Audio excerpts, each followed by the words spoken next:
माननीय अध्यक्ष जी, आज जो मेरे साथी मंत्री बिल लेकर आए हैं उसके समर्थन में मैं खड़ा हुआ। माननीय अध्यक्ष जी, मैं सुबह से जो चर्चा चल रही है 12 बजे से। ओके, एक मिनट चेक कराता हूँ। हाँ, एक सेकंड चेक कराते हैं। एक सेकंड में करा रहे हैं, चेक करा रहे हैं।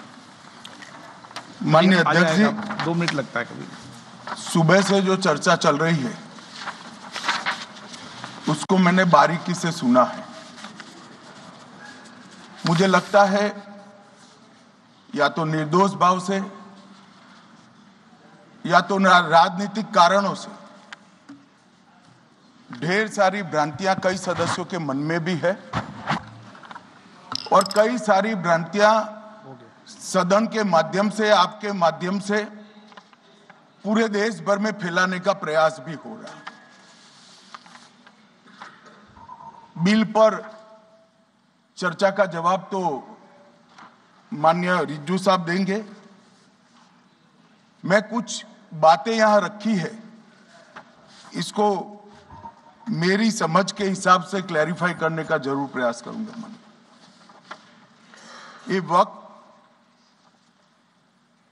एक अरबी शब्द है।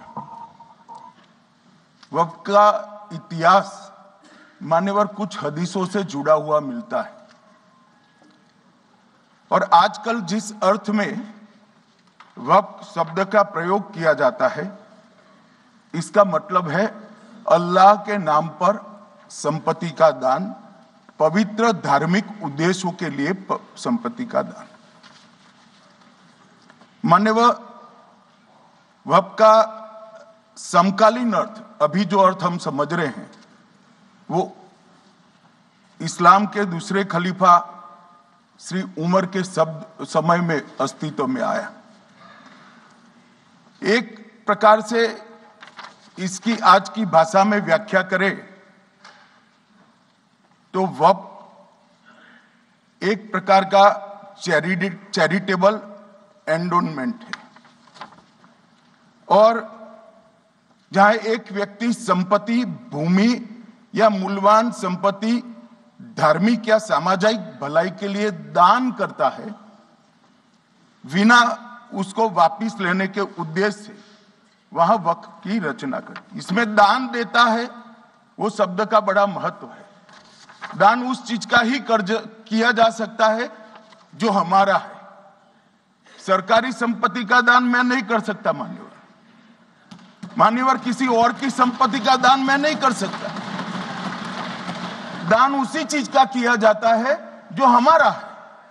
मान्यवर इसी विषय पर ये सारा जो बहस चल रहा है, चल रहा है। भारत का जहां तक सवाल है, दिल्ली में सल्तनत काल के प्रारंभ में मुइज़्ज़ुद्दीन घोरी के समय पर पहली बार वक्फ अस्तित्व में आया। अंग्रेजों के जमाने में 1863 के धार्मिक दान अधिनियम से चलता था। बाद में चैरिटेबल प्रॉपर्टीज एक्ट 1890 से चला। उसके बाद 1913 में मुसलमान वक्फ वैलिडेटिंग एक्ट अस्तित्व में आया। तब तक ये सारी प्रक्रियाएं चैरिटेबल एक्ट के तहत चलती थी। मान्यवर आजादी के बाद वही एक्ट को 1954 में वक्फ के केंद्रीकरण के लिए बदला गया। 95 में वक्फ न्याय अधिकरण और वक्फ बोर्डों की स्थापना की। अब ध्यान से सुनिएगा मान्यवर, वक्फ परिषद और वक्फ बोर्ड ये 1995 से आए। ये पूरा झगड़ा जो चल रहा है, आपने नॉन हिंदू को रख दिया और नॉन मुस्लिम को रख दिया, गैर मुस्लिम को रखा। वो झगड़ा वक्फ में दखल करने का है। पहले तो वक्फ में कोई गैर इस्लामिक सदस्य आएगा ही नहीं। ये स्पष्टता समझ लीजिए, ना मुतवल्ली गैर इस्लामिक होगा, ना वाकिफ गैर इस्लामी होगा। मान्यवर, वहां कोई प्रोविजन नहीं है। जो धार्मिक संस्थाओं का संचालन करते हैं उसमें कोई गैर मुस्लिम व्यक्ति रखने का प्रावधान किया भी नहीं है, हम करना भी नहीं चाहते हैं मान्यवर। इसलिए जो बड़े बड़े भाषण करते हैं कि समानता का अधिकार चला गया, दो धर्मों के बीच में समानता नहीं रही, मुसलमानों के धार्मिक अधिकारों के बीच में दखल खड़ी हो जाएगी, कुछ नहीं होने वाला मान्यवर। इस दृष्टि से देखें तो 1995 तक वक्फ की काउंसिल और वक्फ बोर्ड था ही नहीं, वो तो 95 से आया। और मान्यवर, ये जो भ्रम खड़ा किया जाता है कि ये एक मुस्लिम भाइयों के धार्मिक क्रियाकलापों के अंदर, उनके दान की हुई संपत्ति के अंदर दखल करने का है, ये बहुत बड़ी भ्रांति फैलाकर माइनॉरिटी को डराकर अपनी वोट बैंक खड़ी करने के लिए किया जा रहा है मान्यवर। कहां पर गैर मुस्लिम सदस्य रखे जाएंगे? परिषद में और वक्फ बोर्ड में। उसका काम क्या है? उनका काम धार्मिक क्रियाकलापों को कुछ चलाने का नहीं है।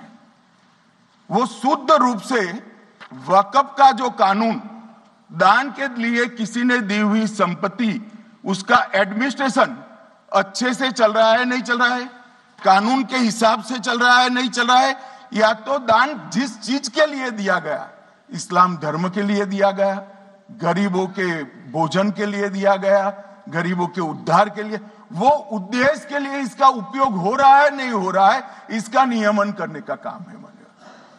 अब मैं इसको मान्यवर बाकी सारे धर्मों के साथ कंपैरिजन करते हैं और कहते हैं दखल किया है। मैं उसको स्पष्ट करना चाहता हूं मान्यवर। वक्फ जो है वो हमारे यहां ट्रस्ट एक्ट है, इसमें ट्रस्ट है। तो ट्रस्ट के अंदर जो ट्रस्ट को बनाते हैं वो ट्रस्टी होते हैं और एक मैनेजिंग ट्रस्टी होते हैं। वक्फ में वाकिफ होता है, वक्फ होता है और मुतवल्ली होता है। ये सारे इस्लाम के अनुयायी हैं मानो। अरे भाई, आप कह रहे हो, हम तो कह रहे हैं क्योंकि इसका वक्फ शब्द ही इस्लाम से आया है, इसलिए हम कह रहे हैं कि वक्फ वो ही कर सकता है जो इस्लाम का अनुयायी हो। अब आप उसका विरोध कर रहे हो, तो आप तो वक्फ में भी नॉन इस्लामिक आदमी चाहते हो। मान्यवर क्या कह रहे हैं? हम इसलिए कह रहे हैं कि वक्फ वो ही कर सकता है जो प्रैक्टिसिंग इस्लाम को प्रैक्टिस करता होगा, क्योंकि मान्यवर इसकी उत्पत्ति ही इस्लाम के सिद्धांतों से हुई। अब मान्यवर, वक्फ धार्मिक हुआ, वक्फ बोर्ड नहीं हुआ, वक्फ परिषद भी नहीं हुई। अरे सुनो भाई, मान्यवर, ट्रस्ट के अंदर ट्रस्टी जो होते हैं, जो चर्च होगा तो क्रिश्चियन होंगे, पारसी भी होंगे, पारसी के लिए वो ट्रस्ट होगा, तो हिंदू होगा तो वो हिंदू के लिए। अब चैरिटी कमिश्नर हम कहेंगे कि भाई मुस्लिम क्यों आया? मुझे बताओ, चैरिटी कमिश्नर एक्ट में मुसलमान चैरिटी कमिश्नर बन सकता है या नहीं बन सकता है? उसको ट्रस्ट नहीं चलाना है, उसको चैरिटी के कानून के हिसाब से वो ट्रस्ट चले, उसकी देखरेख करनी है। ये धार्मिक नहीं है, ये धर्म का काम नहीं है मान्यवर, ये एडमिनिस्ट्रेटिव वर्क है। और इसलिए तो फिर चैरिटी कमिश्नर हिंदू होगा तो वो क्रिश्चियनों के ट्रस्ट का कैसे देखरेख करेगा? चैरिटी कमिश्नर क्रिश्चियन होगा तो जैनियों के और हिंदुओं के ट्रस्ट का कैसे देखरेख करेगा? अब बताओ कि सारे ट्रस्ट के चैरिटी कमिश्नर अलग अलग देश तोड़ दोगे आप लोग, तोड़ दोगे। हमने साहब, मैं अभी भी आपके माध्यम से, इस सदन के माध्यम से देश भर के मुसलमान भाइयों बहनों को कहना चाहता हूं, आपके वक्फ में एक भी नॉन मुस्लिम नहीं आएगा। ये एक्ट में ऐसा कोई प्रावधान नहीं। मगर जो वक्फ बोर्ड है और वक्फ परिषद है, उसका काम क्या है? वक्फ की संपत्तियां मान्यवर बेच खाने वाले लोगों को पकड़कर इसके बाहर निकालने का, वक्फ के नाम पर औने पौने दाम में संपत्तियों को 100 साल तक किराए पे देने वाले लोगों को पकड़ना है। वक्फ का जो पैसा होता है, इनकम जो गिरती जा रही है, जिसके माध्यम से माइनॉरिटी का विकास करना है, माइनॉरिटी को आगे बढ़ाना है, इस्लाम धर्म की सारी धार्मिक संस्थाओं को पुख्ता करना है। ये पैसा जो चोरी होता है ना, उसको पकड़ने का काम वक्फ बोर्ड वक्फ परिषद कर रहे हैं। और मान्यवर वो चाहते हैं कि इनके राज में जो मिलीभगत चली वो चलती रहे। ये नहीं चलेगी, ये नहीं चलेगी। और मान्यवर मैं आज आपको बताना चाहता हूं क्या स्थिति हुई है। मान्यवर सबने कहा, रिपीटेशन भी होगा, परंतु मैं कहना चाहता हूं मान्यवर कि वक्फ के 2013 में जो अमेंडमेंट्स आए, अब बिल किरण भाई का है, मगर मैं कह सकता हूं कि वक्फ का 2013 का अमेंडमेंट न किया होता तो ये बिल लाने की शायद जरूरत न पड़ती। सब कुछ अच्छा चलता था, 14 में चुनाव आने वाला था, 13 में रातों रात तुष्टीकरण करने के लिए वक्फ कानून को एक्सट्रीम बना दिया गया। और मान्यवर इसके कारण क्या हुआ?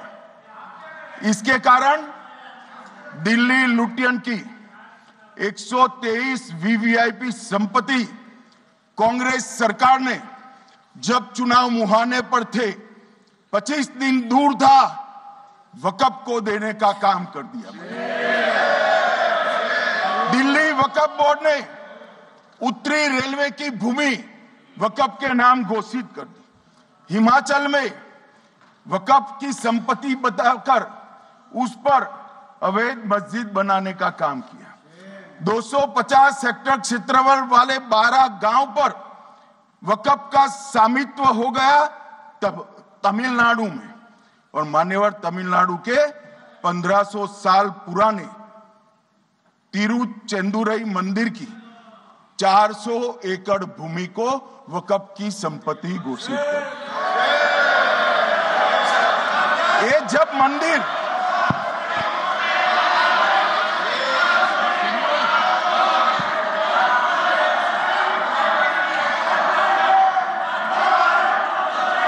आपको मौका मिले जब अपनी बात कह देना, प्लीज बैठिए।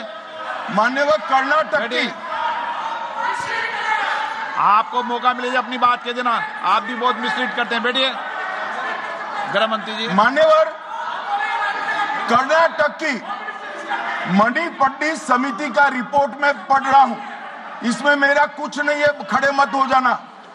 ये मणिपट्टी समिति का रिपोर्ट है। 29,000 एकड़ भूमि वक्फ की बिजनेस के उपयोग के लिए किराए पर दे दी।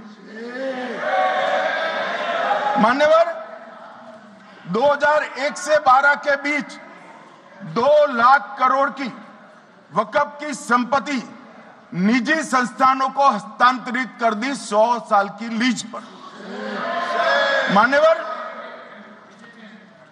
बेंगलुरु में उच्च न्यायालय में बीच में पढ़ना पड़ा, 602 एकड़ भूमि को जब्त करने से रोकना पड़ा। विजयपुर कर्नाटक के होनवाड़ गांव की